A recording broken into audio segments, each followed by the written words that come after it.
तपोवनमा छौँ। आँखालाई शीतल, मनलाई शान्त, जता हेरेको त्यति हरियाली। अलिकति फास्ट हिँड्न मन लागेको थियो, साथी झन्डै लड्नु भयो। यो पनि तपोवनभित्र शान्त सुन्दर ठाउँमा गणेशको मूर्तिमा हामीले भिडियो खिचिरहेको छौँ। ब्याकग्राउन्डमा साउन्ड सुन्न सक्नुहुन्छ, कोही रोइरहेको, कोही हाँसिरहेको होइन। उहाँहरू आफ्नै दुनियाँमा हुनुहुन्छ, हामी पनि यहाँ बाहिर आफ्नै दुनियाँमा छौँ। हामी घुम्दै थियौँ होइन, धेरैजना थियौँ छन त, तर कता कता पुगिसक्नु भएको थियो। हामी दुईजना चाहिँ यहाँ फोटो भिडियो गरिरहेको भएर एकजना चिनेको दाई पनि भेट्यो, मनोज दाई। अनि मनोज दाईले भिडियो म गरिदिन्छु भनेर भन्नुभयो, अनि थ्याङ्क यू भने।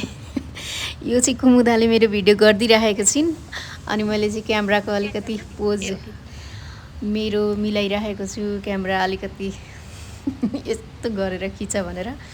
यो ठाउँ एकदमै मनपर्छ क्या। यो पछाडिको घर जस्तो, रुम जस्तो, यो के भन्छ, फलैचा जस्तो बस्ने ठाउँ होला सायद, चौतारी भनौँ नेपालीमा। आराम गर्ने ठाउँ बाहिर, अनि एकदम मनपर्छ। अनि प्रत्येक ठाउँको चाहिँ आफ्नो आफ्नो होइन, प्रत्येक मूर्ति पनि बोल्छ भनिन्छ नि। अनि सबै कुराहरूको अर्थ होला। उहाँ ब्याकग्राउन्डमा ध्यान एक्सर्साइज गरिराख्नु भएको, यो गेरुवा कलरको कपडामा मेरो पनि ठ्याक्कै अलिअलि मिलेछ। अनि हामी घुम्दै जाँदाखेरि चाहिँ यहाँ पुग्यौँ कि, अनि फर्स्ट टाइम देख्दाखेरि त कस्तो कस्तो सिरिङ्ग पनि भयो।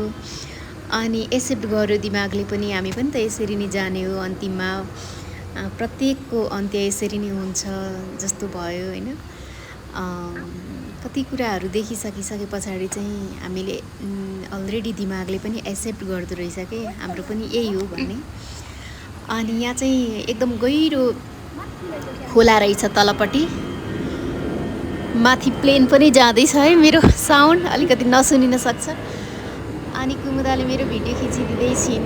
यहाँनिर मलाई यस्तो शान्त ठाउँ, जङ्गल, अनि चराचुरुङ्गी, अनि कलकल बग्ने खोला, यो साउन्डमा चाहिँ एकदमै मनपर्छ क्या भिडियोहरू लिनलाई, एकछिन बस्नलाई। धेरै वर्ष पछाडि आएको, एकचोटि धेरै अलिक 7-8 वर्ष भन्दा पनि अझै अगाडि गएको थियौँ होला हामी। यसरी नै एकछिनको लागि दादा र म गएको थियौँ। त्यतिखेर चाहिँ मेरो पोज चाहिँ यस्तो छ है। पछाडि कस्तो राम्रो झरना छ। अनि यहाँ चाहिँ बाबु चाहिँ अलिकति फर्स्ट पुगिरहेको थियो हामीभन्दा अगाडि, अनि उठ्नु उठ्नु भनेर भनिरहेको थियो। अनि उठ्नु भएन भन्दैछ बाबुले। कुमुदा पनि पुगिन्। कुमुदाको भिडियो चाहिँ मैले खिच्नुभन्दा पनि पहिला मैले खिचिदिएको। अनि उहाँको एक्सप्रेसन देखेर चाहिँ के होला, कस्तो होला, के होला भनेर अचम्म लागिरहेको छ क्या। अनि मैले यहाँ यसरी भिडियो खिचेँ। म पनि फर्स्ट टाइम देख्दाखेरि त कस्तो अर्कै फिल भयो। अनि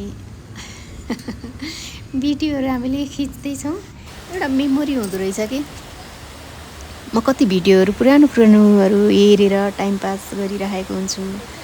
टाइम पास भन्दाखेरि पनि त्यो भिडियो हेरौँ नै लाग्छ क्या, किनभने कस्तो मेमोरी त्यसले टक्रक्क ल्याइदिन्छ पहिलाको। म फेरि बिर्सिने बानी छ, यहाँबाट यहाँ यस पछाडि यस्तो गरेको थियौँ भन्ने कुराहरू कतिहरू हुन्छ नि। यहाँबाट यहाँ गएको थियौँ, अनि पुरानो भइसके पछाडि त म कहाँ गएको थिएँ, हामी यहाँ गएको थियौँ नि भन्दाखेरि ए हो र, मलाई थाहा नै छैन भन्ने बानी छ क्या मेरो। अनि कति चाँडो बिर्सिन्छु। यहाँनिर झरना कस्तो राम्रो छ, हजुरहरूले पनि जानु।